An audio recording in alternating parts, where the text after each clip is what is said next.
I'd like to call this meeting of the Lammersville Unified School District Facilities Committee to order at 6:30. Roll call, please.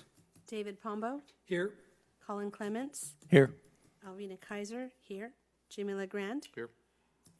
Erica Smith Payne, Absent. Lisa Boulet. Here. Receiving of public comments. I see no comment cards, so we will move on to the presentation by job description of Aquatics Director by Ted Miller, Director HR. All right. Good evening, everyone. Good Thank you evening. for having us or having me. So at our last board meeting on March 15th, we had a brief discussion regarding the Aquatic Supervisor's position, and it was then suggested at that board meeting that I come to the Facility Use Committee to give a little bit more detailed description of the job itself and maybe a recommendation and where we're at in the process of looking at that. So that's what I'm here to do today. So Rita will assist with me with the transition. Thank you so much. If we can go to the next slide, please. So during the presentation at the March 15th board meeting, Dr. Gill actually presented for discussion the Aquatics Supervisor's position and the policy regarding facilities the use and maybe the pay or what we would charge potentially to have the community use the facility. The background that you see here is just a general background of what was presented in that report, and I just wanted to briefly go over that again. So under Board Policy 1330, the community relations states that district's facilities and the community resource really is there for the use of the community groups, and it is not to interfere with that use of the district itself when it comes to the students or school activities. In lining up with that, it goes on to, per Education Code 10900, there are two areas of note. Under this education code, it's to promote, preserve the general welfare and cultivate the development and good citizenship provisions of adequate programs in community recreation. It goes on to state that public corporations such as districts have the power to provide recreational opportunities and through the school district organize, promote, and conduct programs that the community, under community recreations, that will contribute to the general education and recreational objectives of children and adults in the state of California. So with that kind of a general overview or the background as to what we are looking at, fast forward a bit from the many, many months of development at Mountain House High School and specific to the aquatics facility there, we came to a point where we needed to discuss how we were going to manage and operate the aquatics facility. And so that then brought me on board to begin researching opportunities and how we would look at that and what we would do to manage the facility. That took us to this idea of an aquatic supervisor. And what you see in front of you there is just a brief summary of facts of some of the information at our initial dive into finding out information regarding what an aquatic supervisor may be responsible for. So what you're seeing here is an average salary of an aquatic supervisor based on potential jobs within the state of California. The average salary is just a tick over $38,000. The pay range for that same position can average anywhere between just over $27,000 to just under or just over $50,000. And I put there as an outlier the city and county of San Francisco.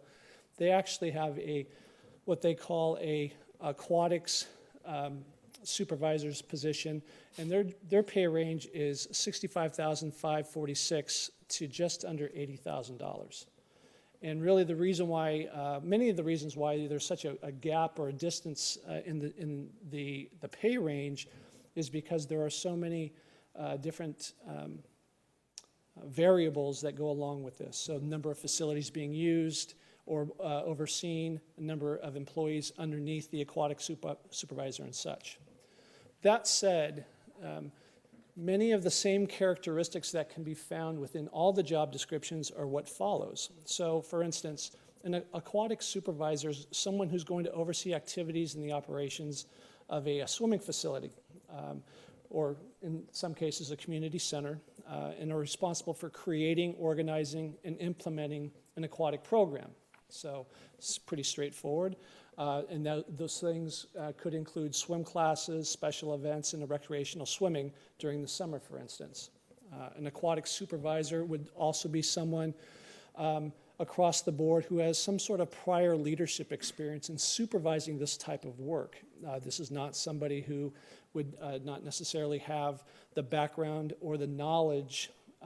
We would want somebody with that background and knowledge in working with aquatics facilities and in some of the other areas of the training and the credentialing that would be needed for that.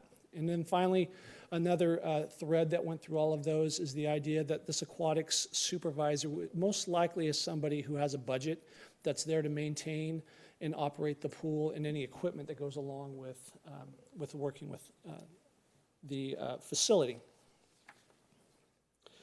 So from that, what we did is we began looking at trying to narrow it down a little bit and see how other school districts use an aquatic supervisor's position and what that tends to look like. And what we found were a number of different management options that are being used in different areas. And so what I've given you here is an idea of across the state, some different ways it's being used. So for instance, in Los Angeles Unified School District, they actually have what's called a pool supervisor. Now, keep in mind, obviously, Los Angeles Unified is the largest school district in the state of California. They have many, many facilities, and this person is specific to the aquatic center. They organize, supervise, and they participate in the instruction and the recreational piece of their facilities. They develop and direct instruction, and they conduct trainings, whether that's with staff or possibly outside entities as well. You'll notice that the pay range, as if we reflect back, the average I said earlier was just a tick over $38,000. In Los Angeles Unified, this person who's holding this current position, they make they make $19.77 an hour, or just over $28,468 a year. And that number, I will say for all of these, is based on a 180-day workday or work year. Okay. Moving on to Stockton Unified, someone a little bit closer to home to us, is what they do there for their aquatics facilities is they have a senior plant supervisor overseeing their facilities. And essentially what this person or individual is a grounds and maintenance position within their grounds and maintenance department. And they're responsible for, as it says here, monitoring the pool and pool equipment. They have no oversight of instruction, of working with staff, any of that. That's all done on a site level from a district standpoint. And then if they're doing something community-based, that is then rented out or it's leased out to the community for them to come in and use the facility. This individual is in the pay range of $30,700 to just over $37,000 a year for that particular position. And then finally for Twin Rivers Unified, if you look at what they're doing, they have what's called a pool and water quality technician. And this individual is almost a hybrid of the first two. They're making a range of $19.95 to $27.15 an hour, or just roughly $28,728 to $39,000 a year, again, on a 180-day schedule. But what this person is doing, again, is they're maintaining and they're handling the logistics or the operational logistics of the pool itself.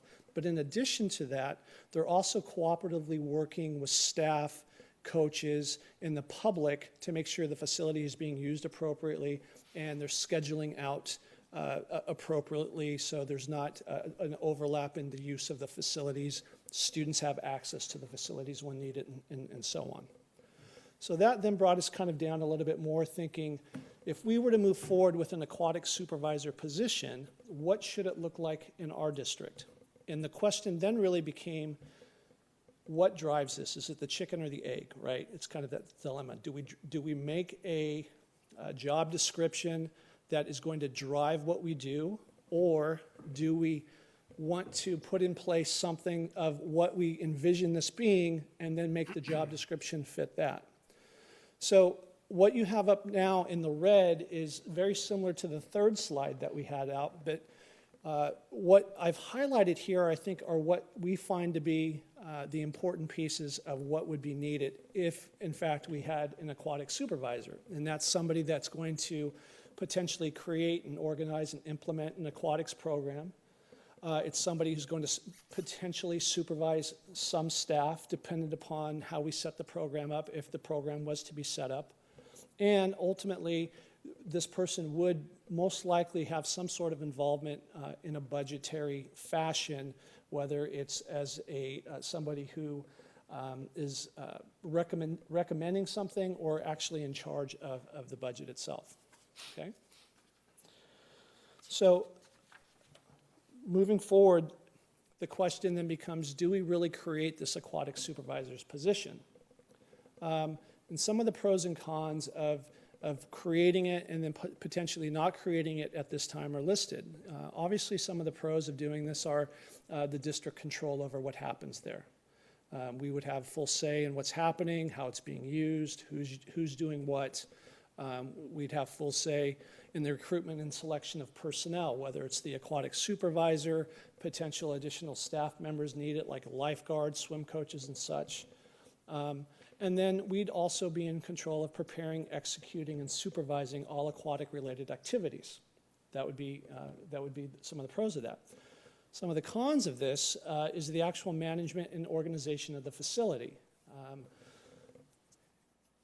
At the initial inception, one of the big questions is how much use is this going to be used from a community standpoint. You have to establish not only the protocols of using the facility, but you have to market the facility. You have to go out and reach out to the community to get them to come and use the facility. Does this actually promote us having a full-time employee to do something like that?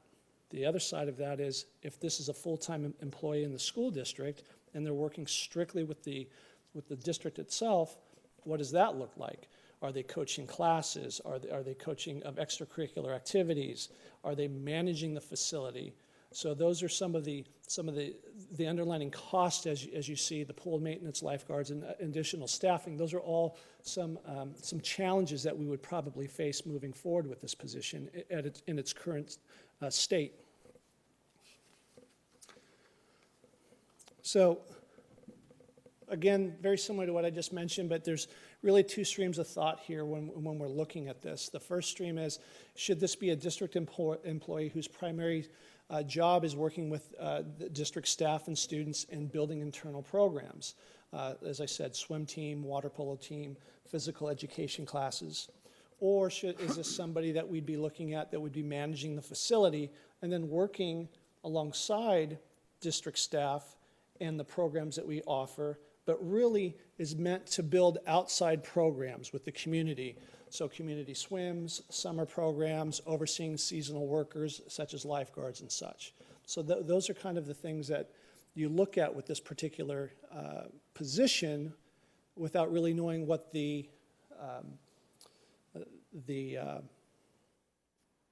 what's the word I'm looking for? Without knowing how much of a need we're going to have there currently, because we really don't know that yet. The cost was also brought up at the board meeting, is the hourly cost for the use of the facility, so we looked at that as well.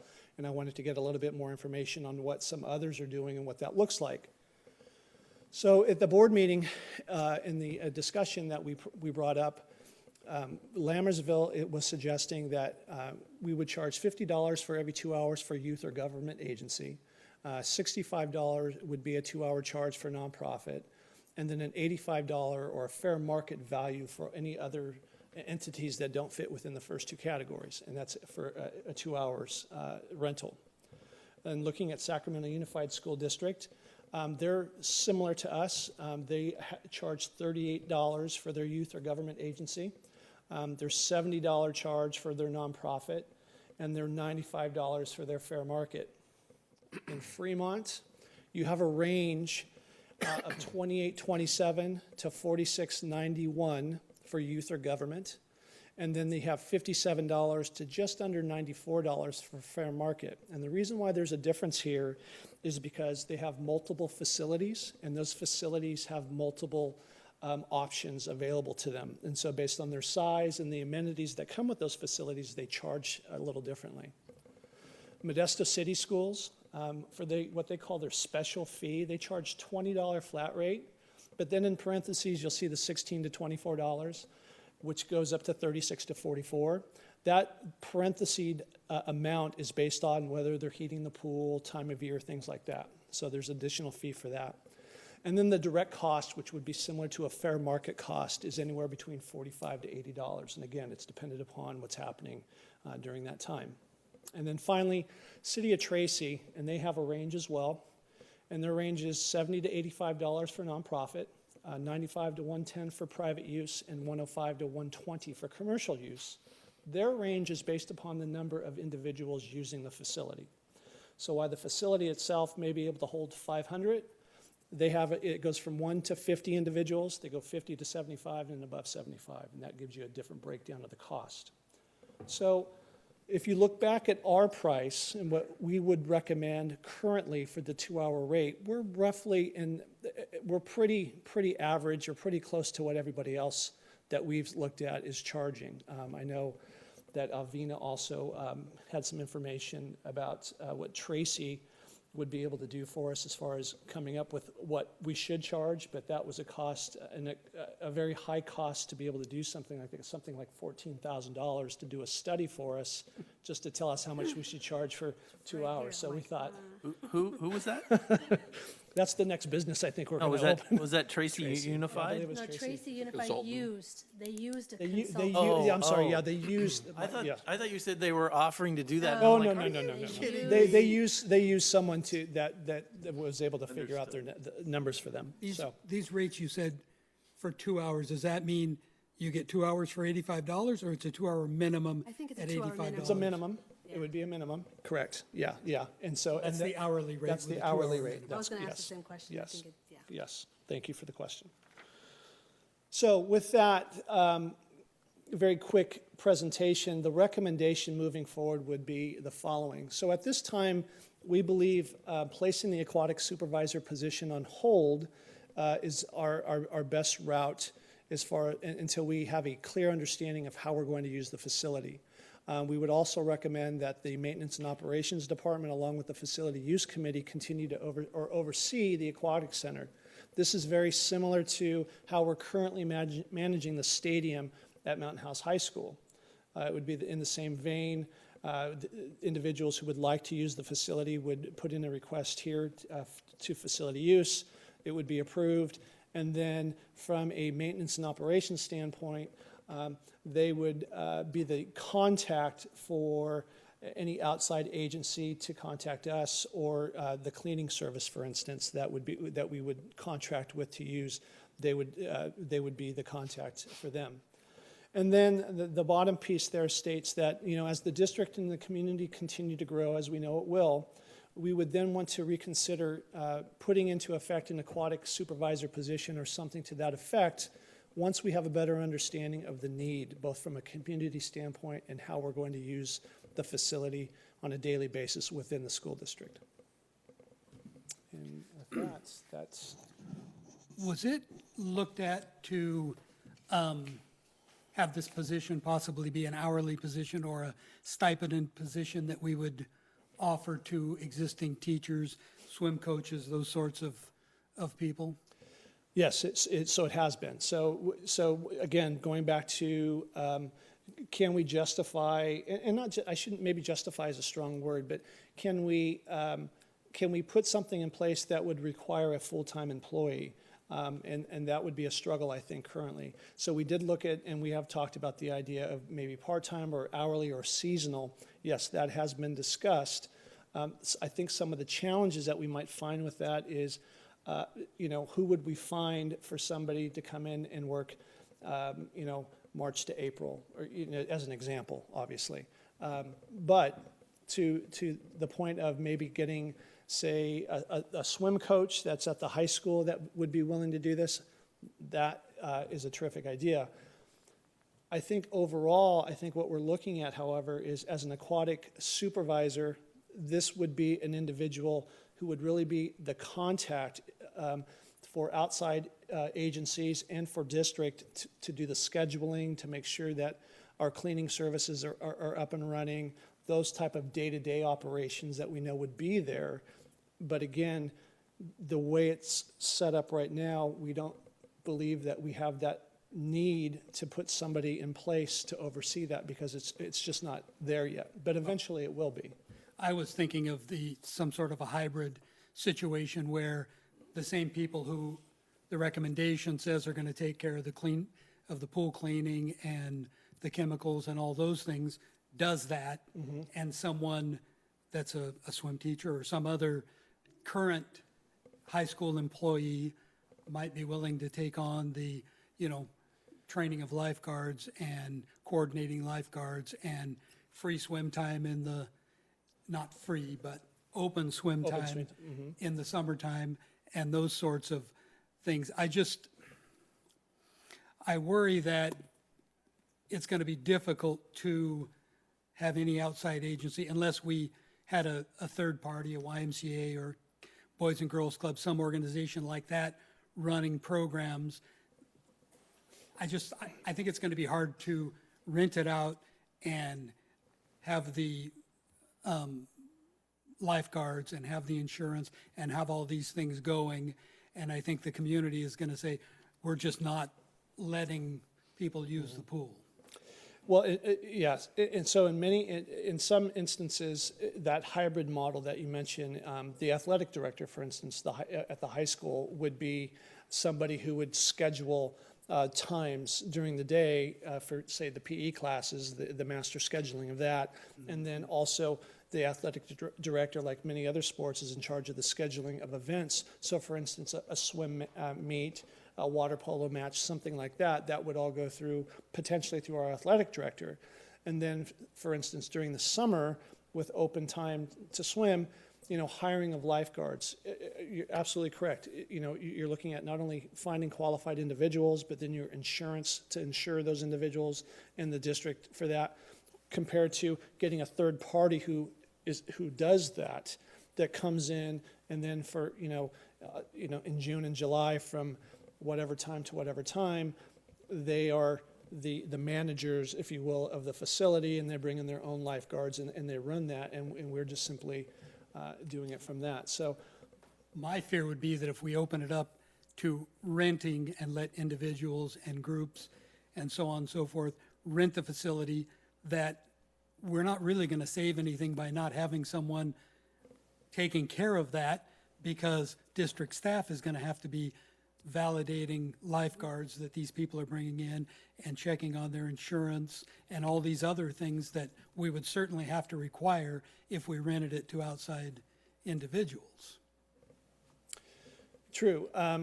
So again, it goes back to I think the catch-22 piece of, moving forward, what's the best solution in making this available. I think the picture becomes a bit clearer for us when we have a better idea of the requests to use the facility. If we knew right now that we were going to have a summer program that's completely packed and already booked for the summer, then we know that we certainly have a need to do something there. As we sit here today, that's an unknown for us. And so to then possibly bring someone on board and not have any programs, or if that person's goal is to generate those programs, what does that look like, and what do we put into that? So again, we want to certainly have a program and the options for the community to use it. I mean, that's why it's there, and that's what, that we're not suggesting that we don't want it being used by anyone other than the district. That's not the case at all. We just want to be proactive in how we do this, and be efficient in how we make this happen. One more question. If we were to run programs ourselves for the community and hire lifeguards, presumably high school kids or whatever, can we do that without them being union members or all these other things? Can we just hire kids at, minimum Yeah, wage or whatever? I believe we can. It would certainly be something that we'd want to talk to our friends at CSEA about, but yes, I believe so. And as long as they're obviously credentialed, have the right to CPR and first aid training and all the other certificates that go along with that, that's a pretty standard practice for areas to use to hire high school kids and college kids back for the summer to do the lifeguarding. Anybody else on the committee have questions? Sorry, I kind of don't. I did, and I apologize. I was trying to think through, kind of play out the movie in my mind, of how this would work, and so I may have missed one or two of your answers. So if I duplicate a question, I apologize. First, I would like to hear from facilities. This. Essentially, if I'm understanding the recommendation correctly, this increases your burden, and I just want to make sure that we've thought that through, and you think, yeah, I can do that, or are we adding staff to facilities to do this, or how is that gonna? Can you share how that would look? So this is the first time I've seen the recommendation. Okay, all right. So I don't necessarily have an answer, but as it stands right now, we do not have a staff member who's trained or whatever to take care of a pool. Okay. Not to say that we couldn't train one of our staff or Understood. get a service to come in and do that, but right now I we think don't have that in place. I appreciate that. I think before we take this recommendation to the board, I'm not saying that we don't. We want to vet that with the department. My next question is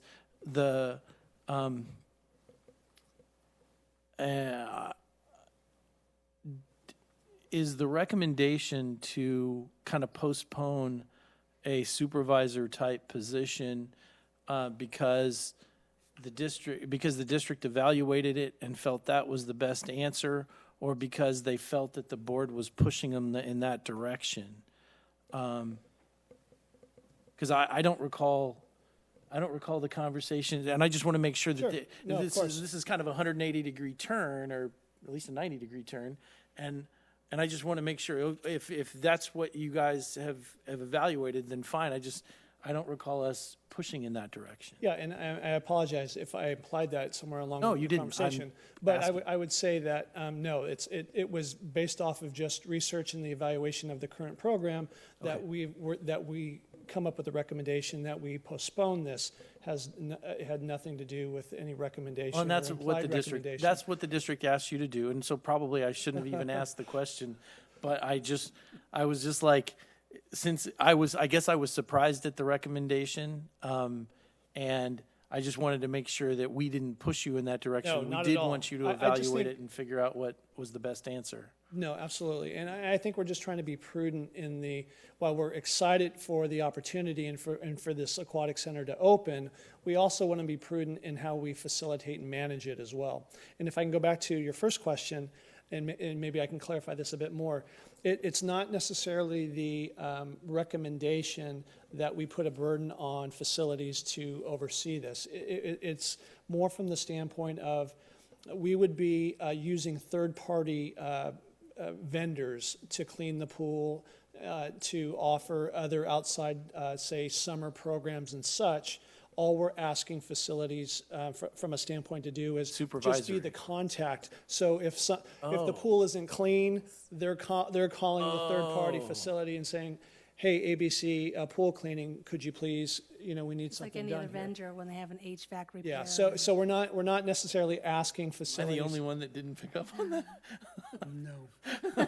So maybe I wasn't Okay. clear on that, so my apologies. But yeah, so we're not trying to put an additional burden on the maintenance folks.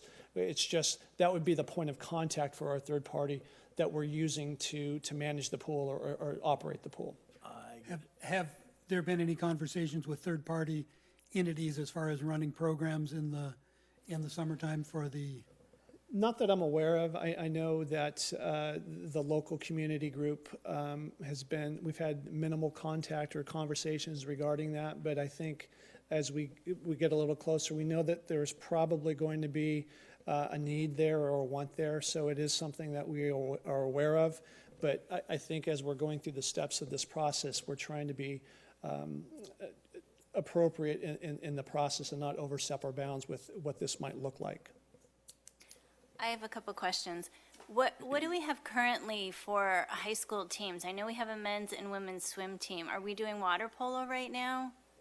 Well, I think I don't believe we are, but I think it's a goal. Okay. And I think obviously we'd like to get the most out of the pool. I can tell you from the HR standpoint, I was fortunate enough to be at a recent job fair, and we had the captain of of one of the colleges down in San Diego saw our district, a science teacher, and said, "I could come up and teach water polo for you." I said, "Come on up." So we have people that are interested, and I think we would certainly like to use the facility as much as possible appropriately.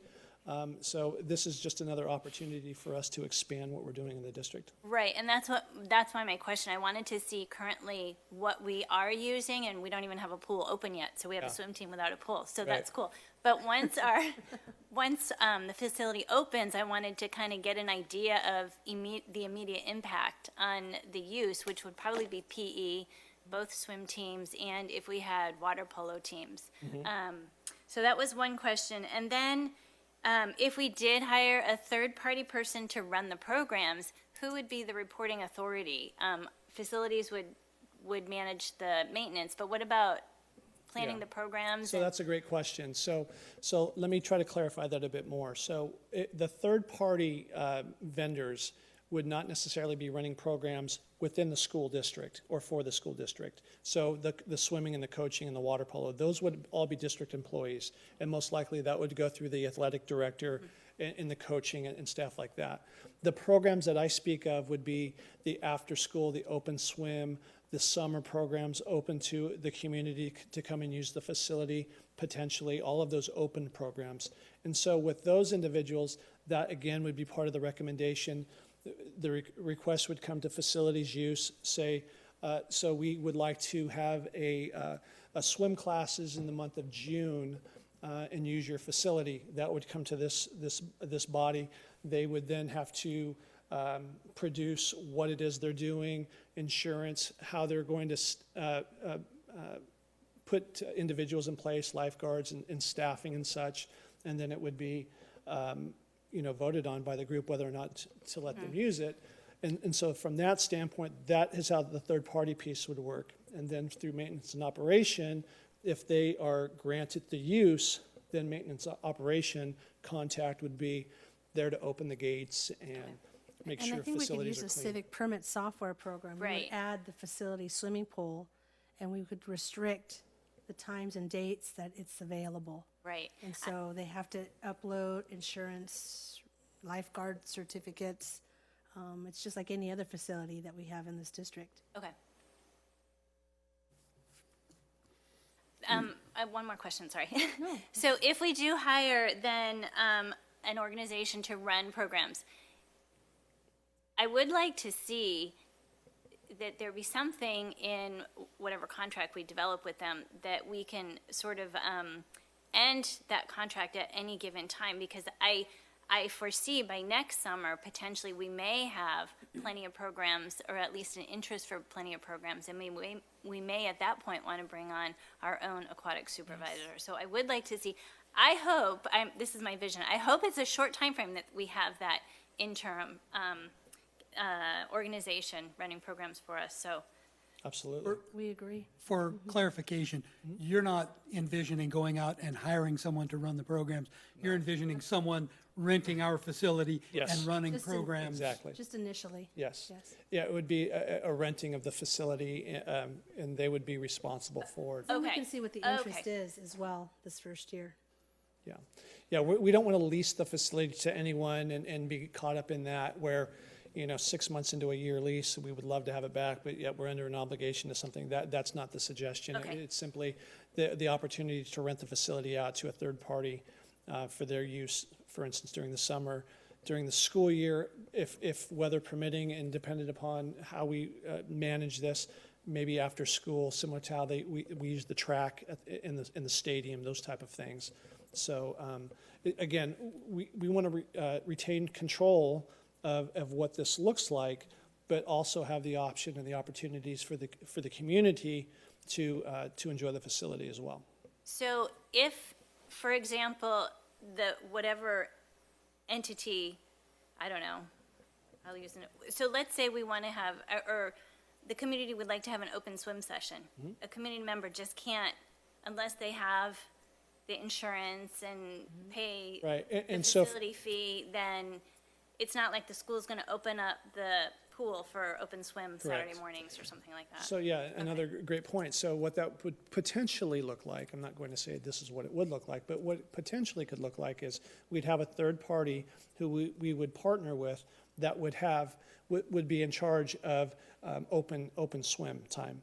And so let's say Monday, Wednesdays, and Fridays from 5 to 7 p.m. in the evening during the summer, ABC Company is in charge of open swim.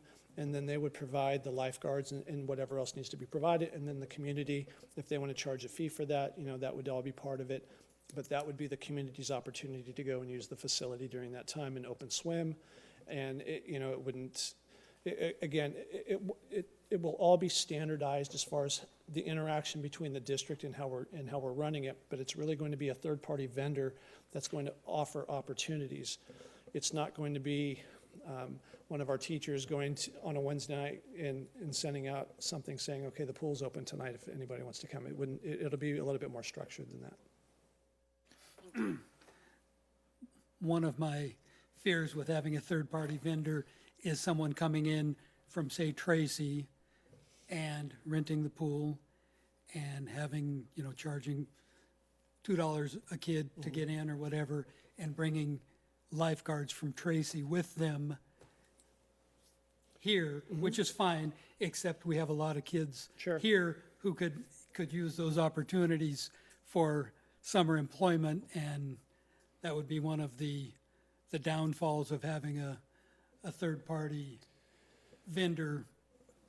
I would imagine, I'm not going to say 100% positively, but I would imagine that we could probably word something in a contract that would allow for our local students the opportunity to be part of that experience if they'd like to be able to lifeguard and other things. I mean, if necessary, rather than opening it up through civic permits, have entities come directly to this committee with their proposal, and we could approve it that way, versus having anybody being able to log into civic permits and putting it in. I mean, that's something to think about, too. Yeah.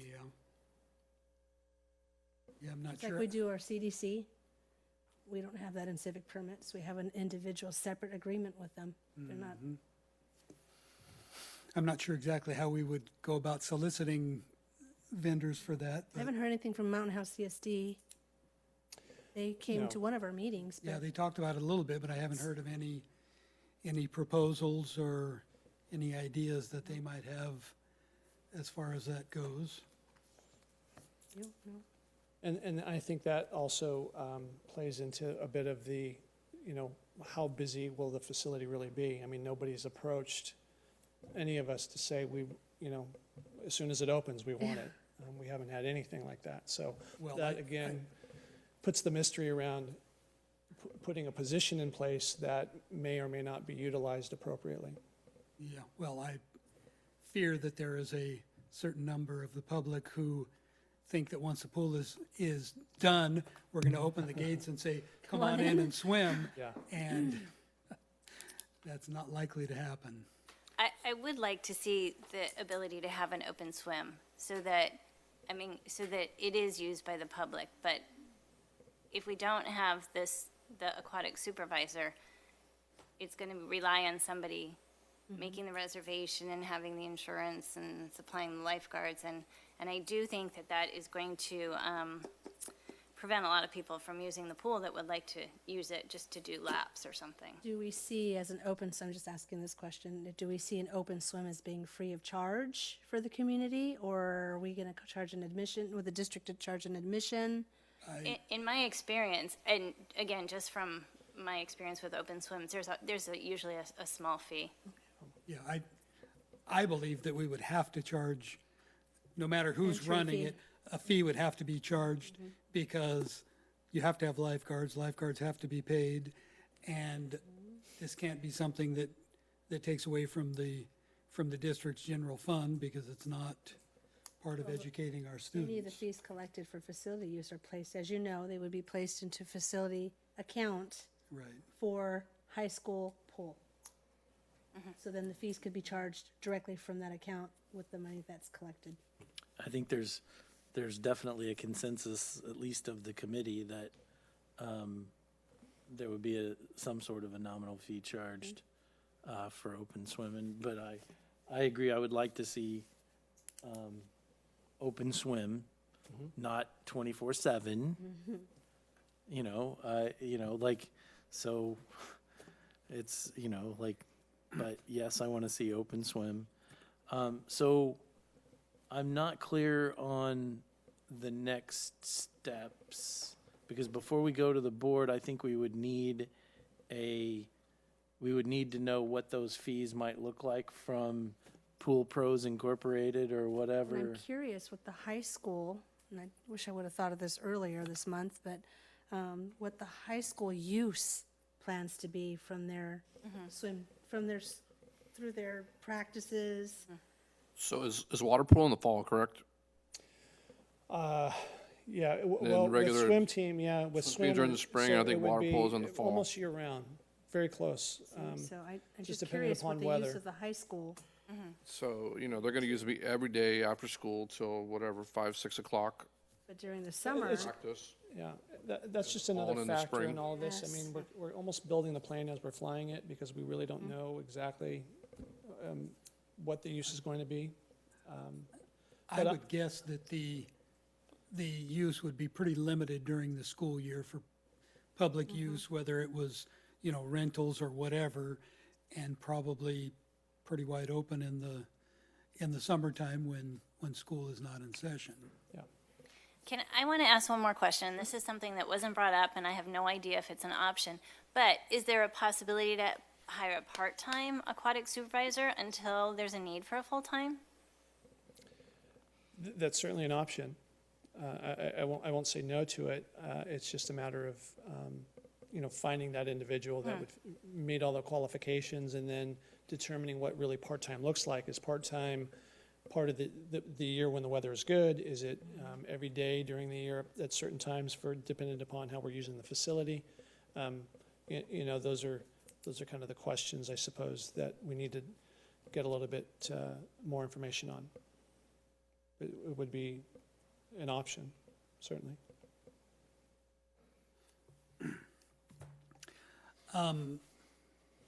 I would like to hear some more on this from either Principal Faubert or our athletic director about what this might look like, what it might look like to have a hourly or stipended person running programs in the summertime and that sort of thing. I would also like to hear from the CSD or anybody else who's interested in running programs during the summertime so that we can have some ideas to weigh things against. This board can't make any, or this committee can't make any decisions in any event. We can make recommendations to the full board, but I kind of feel like we're not seeing all the cards to know what the best. when Mr. Faubert came in 2 facility committee meetings ago, his hope was to hire a full-time Yeah. aquatics person. And But we don't quite know how much use, I mean, we're not getting contacted now Yeah. on the I'm, use of I'm the not, pool. I'm worried I'm about not putting- sure that we can justify a, $30,000, $40,000, $50,000 a year position just to be the aquatics director. My idea would be some sort of a stipended or hourly position of someone who's currently a PE teacher, a swim coach, a potential water polo coach, somebody like that who could, would be willing to and interested in running programs during the summer because, if we have somebody to supervise it and we're hiring our own high school kids as lifeguards and, selling concessions or whatever else might be going on, to me, it doesn't seem like it would be a big expense to run such a thing. But, you know, I would want someone with more knowledge and expertise in these things to come in and say, well, we can do this and this and this, and this is how it'll work, and, you know, pitch us. I think I like the stipend idea, and we kind of did that with the technology, the site tech mentors that we have. Something very similar where there's really no telling when they'll be contacted, but they're available to provide that support when needed. I'm happy to gather some more information on. I do want to make sure that we don't do the bring me a rock to district staff, though, where it's like, bring me a rock. No, that's too big. No, that's too small. That one's too brown. What do you want? Well, I'll know it when I see it. Just keep bringing me rocks. So I feel sorry because, you know, I mean, I know that we're going back and saying, okay, we need more information. We need more rocks. We need more rocks. So I'm kind of like, is there a way that we can narrow the focus? Because we've said, all right, we like the stipend idea. We like the, you know, like we see potentially having Pool Pros Inc. as an idea, you know, and are those the two that we want to say, all right, let's investigate those and see if one of those works? I'm not sure that Pool Pros Inc. exists, so that would be a step. I'm not saying that it does, but wasn't that kind of what Yeah, what that the was recommendation was, and I just put a name to it? Possibility. Yeah, to be honest, I'm a little, knowing what I know about business, if you came to me and said, I got a great idea, you can run the pool program, but we're going to want to cut you off with 30 days notice anytime, right? I'm like, so I'm going to scale up and hire people and train people and get people there. And, you know, so it's when Pool Pros Inc. is, you know, I'm not saying don't investigate it. I'm saying, you know, I'm wondering about the scalability of that and how that's going to work. But if we say, obviously, if we said go look for Pool Pros Inc. and look at and fully vet Pool Pros Inc. and stipends, and the answer comes back, well, we can't tell you what Pool Pros Inc. looks like because we can't find a company that's even willing to talk about it. Well, that would tell us something. Yeah, and I think we would probably, rather than telling Pool Pros Inc. or whoever, we want to cut you off with 30 days. I think the initial time allotment would be until the beginning of school in August. And, you know, if we don't like them, we tough it out until the beginning of school in August and then go from there.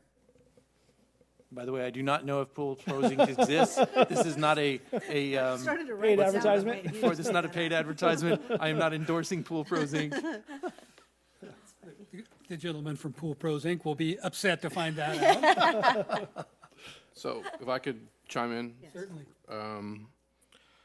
So I personally think, now that I hear the recommendation, it's not a bad idea. We could definitely be the point of contact for the maintenance. I don't think the district should be in the business of running open swim or any kind of things. I think we should treat it as any other facility like the stadium. We could rent it out to whatever group wants to use it, make sure you have the proper lifeguards, insurance, all that kind of stuff. I've seen this work the best in the past with a strong CSD, and CSD would run an open swim or swimming lessons or anything of that nature. We would just rent the facility then for whatever we're charging an hour, and that's how it would run from us. We have enough to run between water polo, swimming. We can run our own programs, and the pool's available at these set hours. That may be the best way to do this, you know, at least for the first year. If there's some sort of huge demand for lessons and open swim and stuff, you know, maybe we look at hiring an aquatics manager down the road. Right now, we don't know of any need. So to us, we could just treat it as another facility that we rent out to whatever group, Pool Pros, or whatever you want to do, will come in and run a program. And that would be the best way for us to handle it. We could run it through civic permits, and it would be, you know, easier to manage for everybody. It's all online, you know. The high school could approve it, it comes to me, I approve it, it goes to the business office, they approve it, so on and so forth. So, just my 2 cents. But I've been in several districts, and like I said, CS district ran their programs, and they rented it out to, usually as a CSD, These are CSDs, yeah. or a local swim team, or one of those groups that wanted to use it for their swim team, their youth swim team. So that's where it's worked the best. It's less weight on the district as far as, you know, what we have to manage. And, you know, everyone seems to be happy. So just my 2 cents. Well, I wouldn't have a problem with someone running it. I'm just not certain that someone exists in this And that may be, situation. Geography, yeah. that may be, Anyway, I know CSD came They did. to a meeting and talked about it a little bit. I have not heard anything either at this committee or at the board level of them coming back with ideas, you know, proposals, any of it. So I'm not sure that is going anywhere, but I'd like to hear more about the possibility of the CSD or the YMCA or the Boys and Girls Club or I know there are several swim teams around Tracy that may or may not be interested in coming out here and running a summer program or, you know, using our facilities for their practices and running programs for the public. You know, those sorts of things may exist. I just don't know. And I would like to have more information before we make a recommendation to the full board. Certainly. So is that something we do to other aquatic programs? Would we advertise that our pool's going to be open in whatever time frame? Are they aware of it, or is it just what they happen to read in the newspaper? Guess it you could talk be about when the pool will be available? Yeah, like, right now we don't have a pool. Is that why people are not coming to us saying, hey, I'd like to use your pool? Do they know what the time frame is in terms of when it's going to open? Because I imagine 6 months before it's open is when they want to start looking at pool use. And I think, at least from what I've heard in years past, the pools in Tracy are just overrun with, it's hard to get pool time because they're so busy. So, I mean, it would be a great overflow for No use pun in our intended. pool. But if they don't know that it's going to be open, maybe is that why they're not coming? I don't know. It may behoove us to reach out to the local swim clubs Or and even Tracy School District, if they're those not things able and to say, accommodate you the know, request, they can send them we're our going to have way. a pool available and we'd like some programs run out of it in the summertime and that kind of stuff. If you have an idea or a proposal, you'd like to use it for your swim team practices or those sorts of things, let us know what kind of interest there is so that we can start figuring out how we're going to book this thing and how we're going to manage it. But from the district perspective, it'd just be a facility rental from our point of view. Just a straight facility center for whatever swim team or YMCA or whatever. Facility And that's option. how we would, from our point of view, that's how we would manage it. Am I correct? Mm-hmm. Okay. Yeah, unless Make sure the unless site books their there's no interest in doing any of those things. And then yeah. And we decide, well, we feel like it's important to the community to offer those things. We're going to try to figure out a way to do it ourselves. No, right. Further questions or discussion? Thanks for all your time. No Yeah. problem. Thank you for the rocks, sir. Thank you. you. Got it. I'll bring some more. I'll bring some more for you. Well, we will have another facility committee meeting before the May meeting. 'Cause it's too late to try to squeeze something on now for next Oh. week, and there's not another meeting in April. No. So we can have one more meeting in April, the end of April, and hopefully be ready for the May meeting. Yeah. Ted and I will work on the rocks. Thank you all. Thank you very much. Facilities use update, facilities use minutes. Minutes are enclosed from the last meeting that we held on February 21st. The finance report begins on page 4.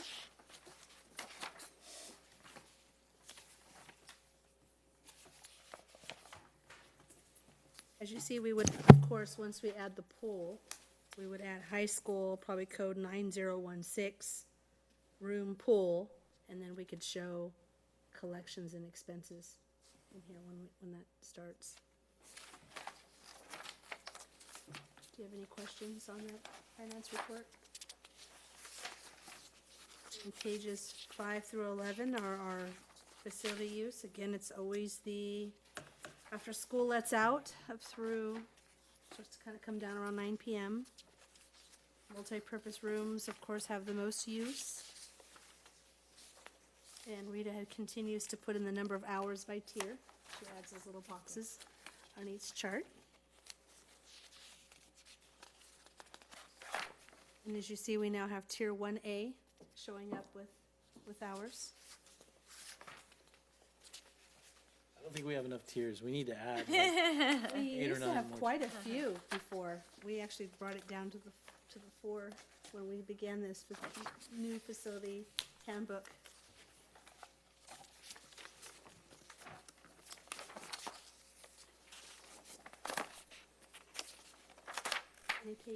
Any questions on the facility usage reports? No. Nope. And then denied applications, I don't believe there were any that we were not able to accommodate, so that's good news.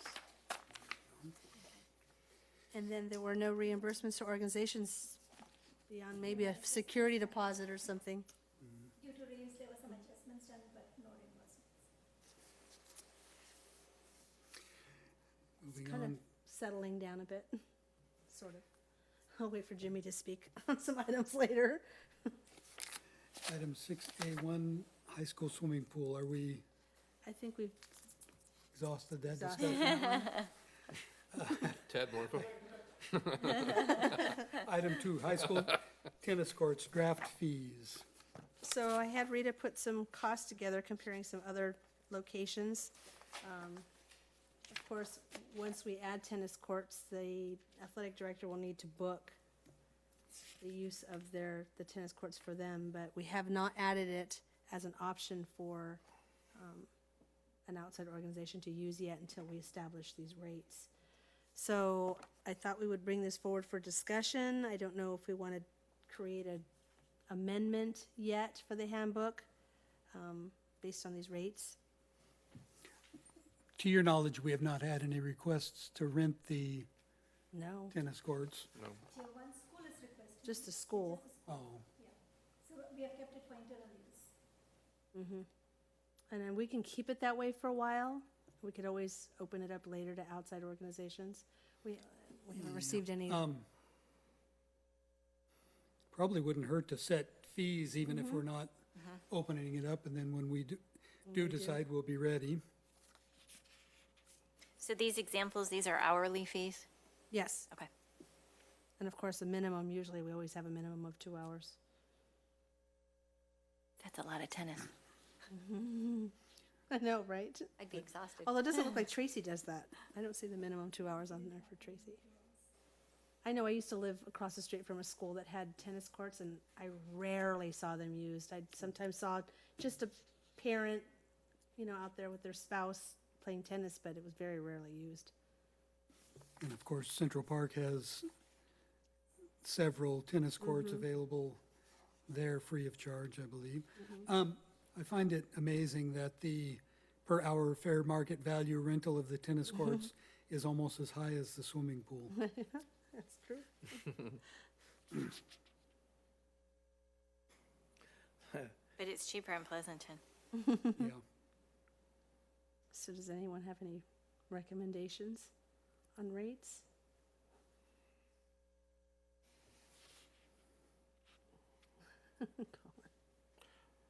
Well, I don't know about you guys, but I mean, I'm fine with the Tracy rate or is, That's what I was thinking. our neighbor. Unless there's a,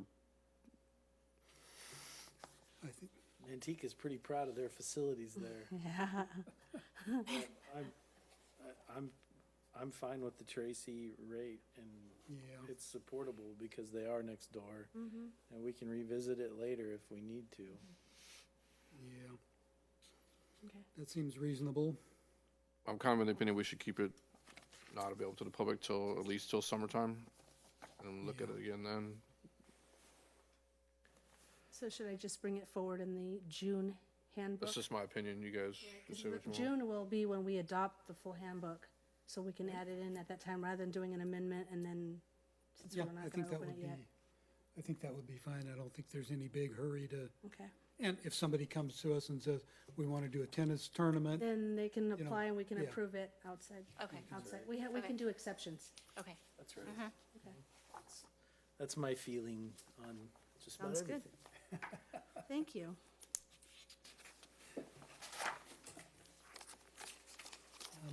maximum occupancy chart, the facilities use rental policy handbook, page 13. Rita and Jimmy worked on this chart. And Rita placed columns based on what's on the handbook currently, what's listed on the plaques and the NPRs, the proposed amount. And it's for each of the, for cafeteria, for dining, and for the gym stadium. So, Does Altamont not currently have a plaque, or is it blank? Altamont, It's not, not one just for dining. Oh, It just has a capacity plaque. doesn't have a separate number Yes. for dining. Exactly. looks like they're generally about half, That's, yeah. about A little less than half. a little less than half. Yeah, we went a little bit less than half of capacity. And we talked about before in this committee about just because the state farm says we could put 977 people in Altamont, doesn't mean we necessarily want 977 people in Altamont at any given time. That's right.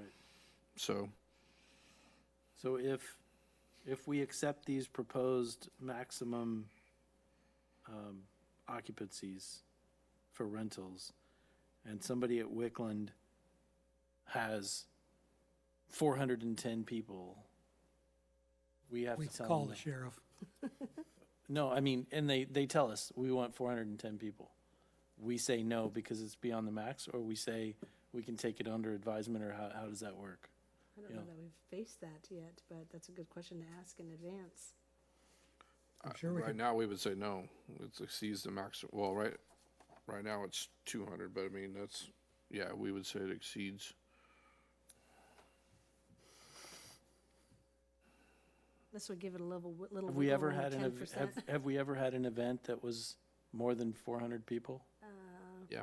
Yes, We have? high school. Yeah, but usually on the form it says 300, and there's 400 and something people there. That's usually how it works the other way.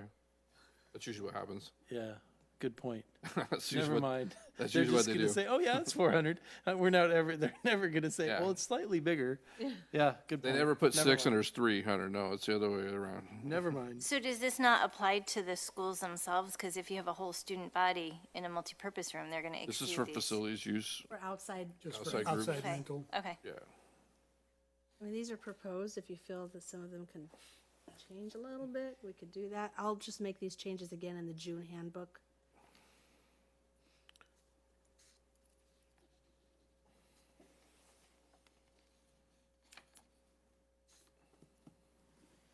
I'm fine with them.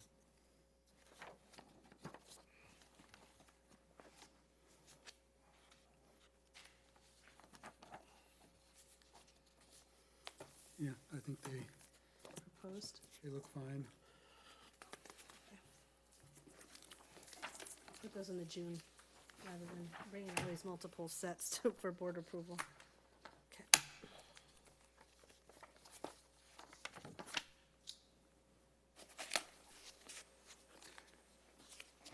Item C, Bethany Cuesta Elementary concerns.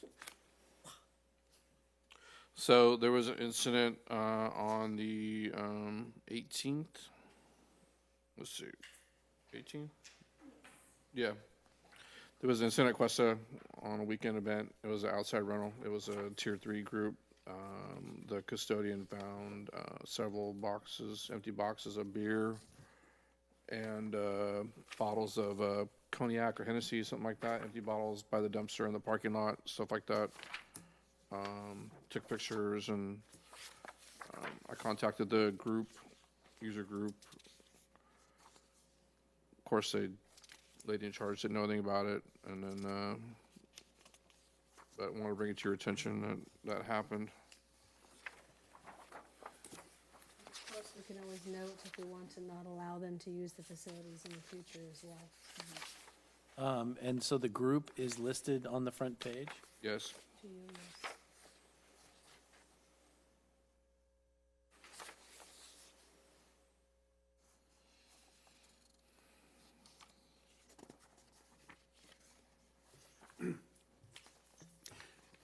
Oh, and the cigarettes too. Sorry, I forgot about the cigarettes. I saw the picture, yeah. Yeah.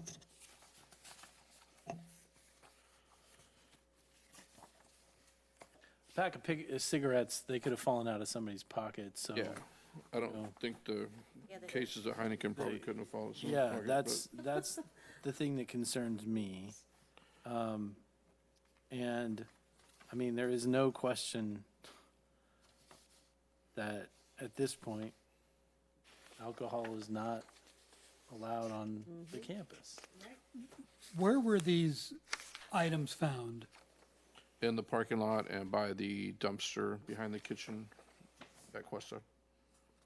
So before the event, She found them after the event, when she was cleaning up. what I mean is before the event, they were not there. We know they weren't there. Like our person said, look, I was there before the event. I opened it up. Those carton cases weren't there. And then when, or somebody said they weren't there.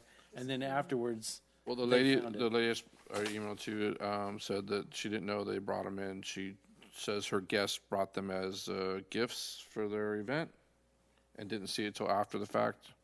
So she admits it was there. So it's not like some kids left it there or anything so like that. she's claiming they didn't consume it on property, that it was Right. And gifts. she's saying she didn't know, during the event, she didn't know that it was there. I think a Well, 24-pack of Heineken is a There's strange a lot of beer here gift. and a lot of, this is wine, the second one. And I don't know who would bring an empty cognac bottle as a gift. Right. Yeah, that's a good point. No one I hang out with. So what are we being asked to do? What are we being asked for? I'm just bringing it to the committee's attention. I told them very matter-of-factly that they, by doing this, a clear violation, that they're risking any future facilities use in the district. Obviously, not all my decision. I want to bring it to the committee's attention, and, we could, Well, they didn't cause any damage. They, they've already been warned, and I think that's a fair warning. I don't, And it is possible that we could deny, that's in the handbook too, and may deny the organization further use of school facilities, so. Is this an organization who has used our facilities in the past? I think so, they're new. And this is the first time?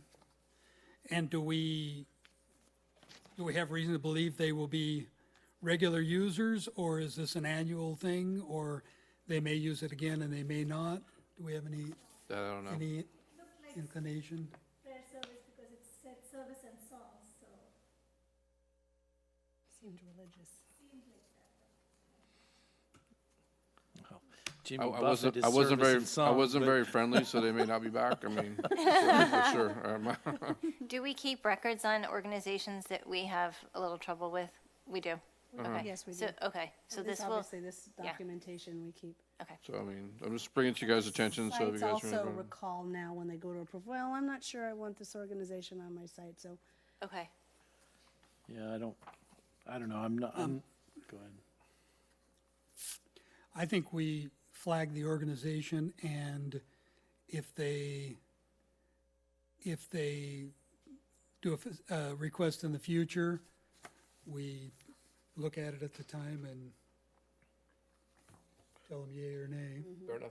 With a fair reminder of the policies if we do a yay. You know, I'm inclined to say we do a nay at that future date, but if we flag them, we'll So does it, know that there was an issue. are we saying it has to come to the facilities committee We could. if they want to reserve it again? That's reasonable. I think so. That sounds fair. Sounds good. Good idea. And then the issue at Bethany, the church that rents out Bethany, they use once in a while, they have a picnic in the park next to Bethany. And this is the second or third time I've heard about where they take the garbage from that event and then bring it over to Bethany and throw it in our dumpsters. And part of the problem is they throw food and stuff into the recycle dumpster, which means it just taints the whole dumpster. We have to treat it as regular trash and not recycle. Just a pain if we can't fish it out, which is a pain for the custodian. So I contacted them and they said it won't happen again. But this is at least the second time, I think the third time since I've been here that I've heard about this type of thing happening at Bethany. So Principal Wingo called me on it, so I went and met with her on it. She was obviously not happy with it either. So again, I'm just bringing it to the committee for you guys' knowledge, so you guys, in case you guys hear anything about it. So Can we lock the dumpsters so they can't be used after school hours? I think the custodian forgot to lock the dumpster, to be honest with you. They should have been locked. Okay, Times? Yeah. Well, I don't know about 2 times, but the last time for sure. okay. So, yeah.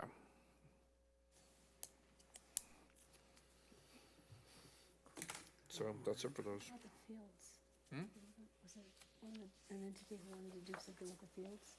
Oh, and the Principal Wingo is also concerned about the field a little bit. They're playing flag football out on the field, and as football fields tend to do, they're getting that rut between the hash lines down the middle. So I'm working with the group, see if we can maybe move it to a different place on campus, or she's requesting a break for the field so it can recover. We haven't got to that point yet, trying to go some other options first before we do that, but it's not too bad. It's probably 3 feet maybe down the middle. But if we don't, it could be worse, you know. Someone is currently using the Yes, fields?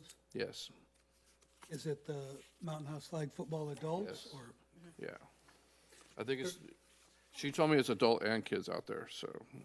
I what think she they're told me. they're older Yeah. kids. It's the spring adult league, yeah. Right, didn't they just finish it up, though? I think they might have just wrapped it up. Huh? They have one more. Okay, okay. April 9th is the last. So again, just making the committee aware of what's going on. Thank you. Item D, summer use. So we will have all the maintenance, we talked about blocking off the gyms and the multis for a period of 1 or 2 weeks, whatever we need to get them ready for the summer. We'll have that all in by the end of the week. And we're opening up civic permits on the 1st for outside groups to start booking stuff through the summer. So that's where we are with that. All right, Any questions? thank you.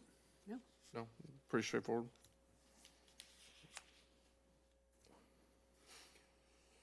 We are leaving time at the end of summer to have the facilities ready for our kids to come back, right? Yes. Yeah. We'll block off. Last week, they would the first 2 weeks of school, first week of school, and the second week. It used to be all of September when I got here, I think it was all summer. We didn't allow any facility use all and then it was all summer. the way to the end of September, something like that. So, we're doing our best to make the schools more available for the community. I think everyone needs to be happier, but we do need some short periods of time where Yeah. things got to get ready. Absolutely. Item 7, action items. I see nothing there. Do we have anything? No, I think what I'll do is I'll prepare the documents for like the June handbook, and we can take action, formal action then, based on what we put together. So I got a couple things. Sorry. Sure. We had a request from a community member. They wanted to rent out some volleyball courts. And because they're not with an organization, they're considered a tier 3, so the highest rate, obviously. They're making their request to get to a tier 2. I don't know that we could do that. We did invite them tonight. They're not here. So at this point, I'm just going to respond and say, you didn't show up, so right now you're still tier 3. Yeah, I don't Okay. know how we can, not how we our- can make an exception when we don't even have a Yeah, it's- proposal. It's not our job to explain their, Rita gave them the offer, and they're not here. And I've talked to her several times before. I think she got tired of talking to me and started talking to Rita, and she gave her the same answer. So When you say volleyball, are you talking about it's multi-use rooms or? in the multis, yeah. at nights, they want to get Sunday they want to get some friends together and play volleyball. And I just told them the rate. They said it was too high. They're used to somewhere, Pleasanton or something, they charge $5 an hour. I said, well, this is the rate here. If you know, welcome to come to committee and appeal for something cheaper. Yeah, But, and if they don't have nonprofit status or anything, I don't No. see us It's not like a bunch of friends just want to get together and play making volleyball. an exception for that. And then I met with Mountain House Little League here, where they want to make some improvements to the field at Altamont. They basically want to turn it into a 50-70 field, which means a 50-foot mound, 70-foot bases, kind of set between Little League and high school ball. I don't have a problem with most of what they propose. I don't know if you want to talk, you're here. You're welcome to come speak up. So basically, it's moving home plate back 4 feet and adjusting the base pegs accordingly, and then cutting out some of the grass. I'm okay with the skirts being cut right now, the sides. I'm not quite sure about the field yet because of where the sprinklers may be. And then we're going to bring an infield mix and pull the weeds, that kind of stuff, make it look playable. Did I miss anything? I don't think so. Okay. Which field is this? Is this at Bethany? Altamont. Okay. Altamont. Yeah. So, Would changing the baselines and that sort of thing interfere with any other current use? no, it actually might make the field a little bit safer because the way the dome is on the field, it's right even with home plate, the front of home plate, so foul balls probably will miss the dome. If you move it back inside the dome a little bit, 4 feet, it might cut down some of the foul balls going into the street in the neighborhood. So it might help a little bit in that regard. But we don't have any current leagues using it that use it at the current No, base distances or, no. In your organization, no? Yeah, no, we use it for practice now. I'm sorry. If there was a league, the only other league in town is really CSD softball. And moving home plate back, they don't use the pitcher's mound anyway. They would only use the field for practice. It wouldn't have any impact on what they're doing either, if they did want to use it. I don't see any issue with it.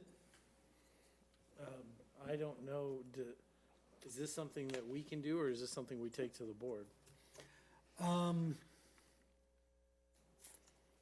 not certain it would be anything that, Is it a donation of services that the board usually approves as a consent item? I mean, is there any cost involved in this? There'll be I some mean, cost for the infield mix. yeah, I mean, and labor. we'd be paying for the infill mix. So that could be recognized as a, donated consent item. They're not really requesting it to be for in lieu of payment. No. It's not an in-kind services. They're actually providing a donation to the district and working with the appropriate staff member to ensure that it's done appropriately.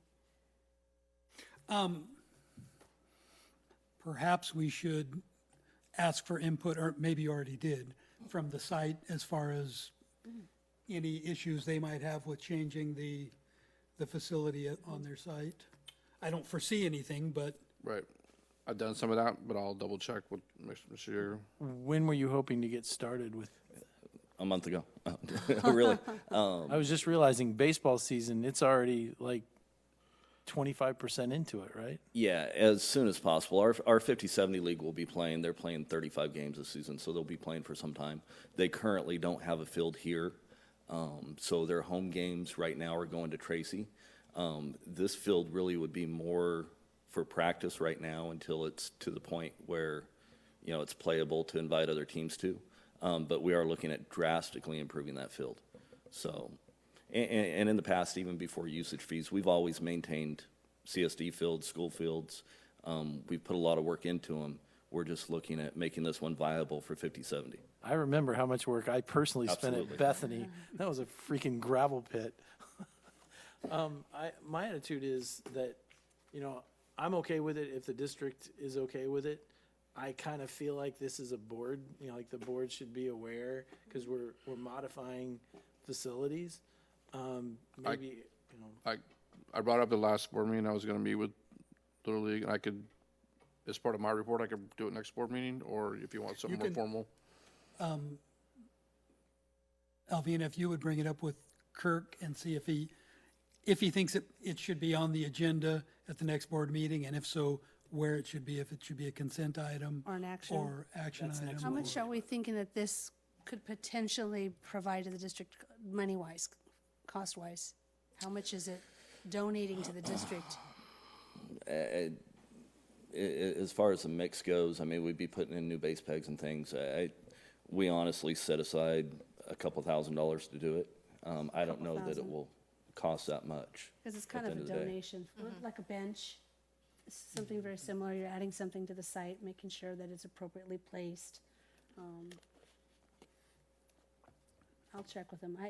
My gut's telling me it's a consent item, saying, you know, this organization is providing a $2,000 donation.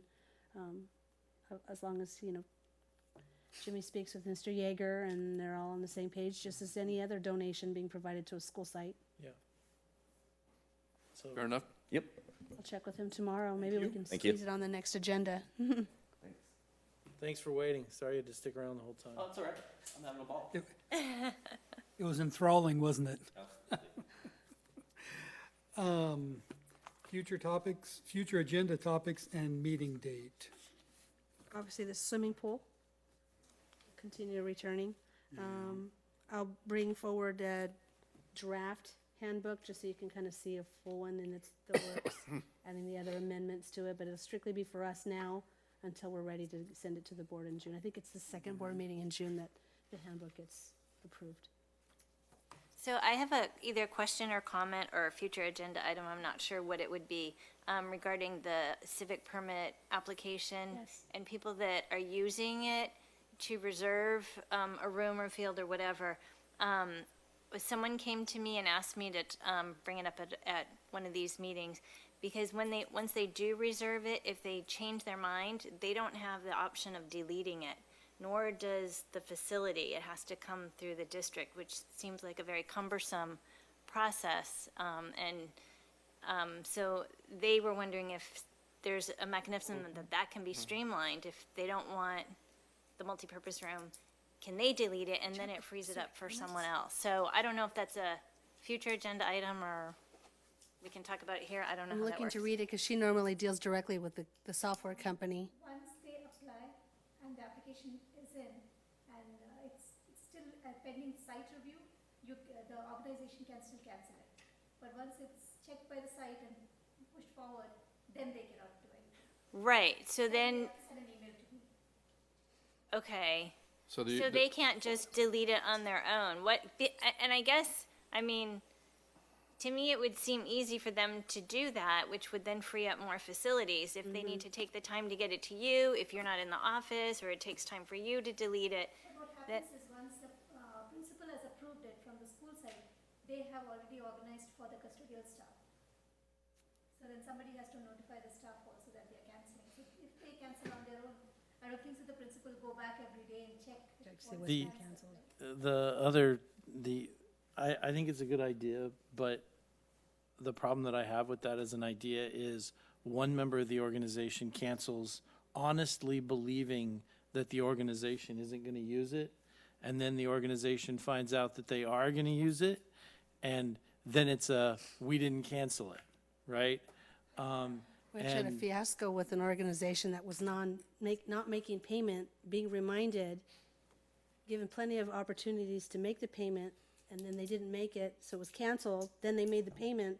It became a fiasco for the staff And I, last week. I mean, I like the idea of self-service, you know, like because they cancel it and it's immediately available so somebody else can grab it quickly. I love the idea, would love to find a way to make that happen, but the accidental cancellation, because that person is not going to admit that they canceled it. There's no way. They're going to post on Facebook, LUSD did it again. They canceled it, you know? It's like, I think that, You book the facility, there's one login. You have to have that login and Yes. username. We in did order to restrict go in. that. Not anybody can go in and say. Right, because I right. put up- I mean, you can't just go in and say, I'll log in for XYZ And I bet that, so Mountain House Little League reserve stuff, right?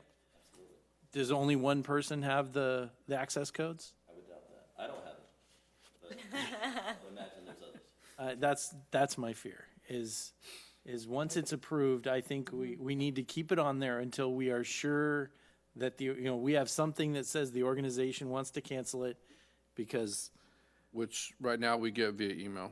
They email us and say, And I don't take phone calls, I ask them in written permission to cancel. just out of sheer self-defense. That's true. Window, she responds within an hour. Okay. I mean, it's like, right there, it's done. It's issued. and then we cancel the staff member. Okay. If there's a staff member scheduled, we cancel the staff member. But you're right, it's in writing, so they can't say, why did, I can see it happen. Because no we've one had showed to use up it. or whatever. It's more of a proactive request rather than just hitting the delete button and it disappears. Because we've had people who have sent an email canceling it, And then later, show up for the event, and we had proof. They had canceled it, so, yes. Next meeting date, that's what I got my phone out for. Yeah. And there's one board meeting in April, the 5th. I was kind of hoping for Wednesday, April 26th, if that works.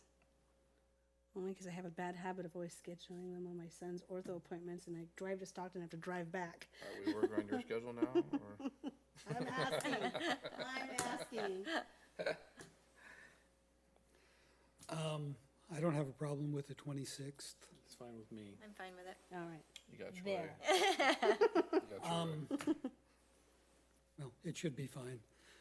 Because The I could do 26th Monday, the we- 24th, if that works too.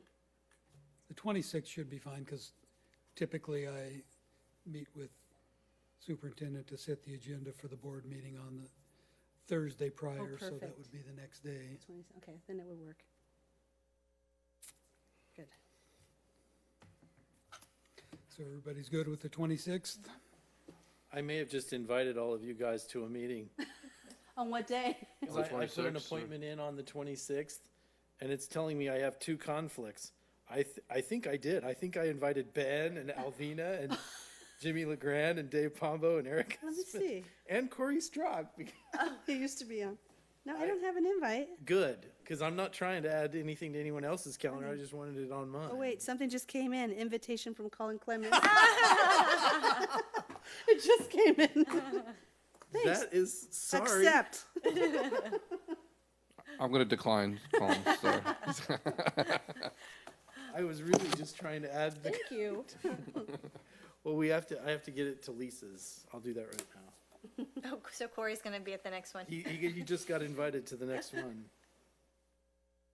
How did you do that so fast? I went into April 26th and I added, and it gave me a list, and it said facilities, and I said, oh, that'll save me some typing. So I did it, and it said April like it 26th, copied and 7 to pasted. 9, right?